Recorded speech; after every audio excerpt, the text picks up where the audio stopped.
Otemailasta on niin sanottu tällainen kirvesvarsiote, eli otetaan tuosta mailan päältä kiinni. Ja se on helppo kuvitella, että tuot esimerkiksi mökillä terassilla ja siinä on yksi pitkä oksa, joka pitäisi saada poikki, niin te otatte kirveen ja menette hakkaamaan sitä oksaa, niin se ote, millä te pitää sitä kirvestä kiinni, niin siinä on iskulyöntiote. Jos meillä on tämä paistinpannuote, niin tällähän ei enää voi hakata, kun tämä ranne ei toimi mihinkään. Mutta heti kun mä käännän mailan tohon asentoon, se on helppo, ranne toimii ja liikkuu hyvin. Ja kun mä lyön sen iskulyönnin, niin mä tietenkin käännän sen mailan tuolla ylhäällä näin. Eli se pronaatio tulee tossa ja painetaan mailaa alaspäin.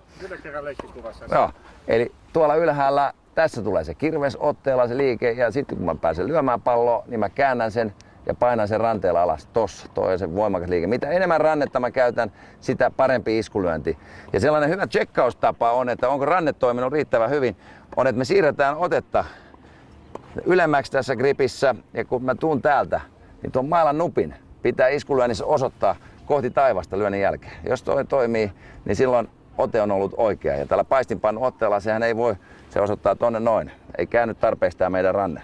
Ote kääntyy tuolla ja mailan nuppi rupeaa menee kohti taivasta.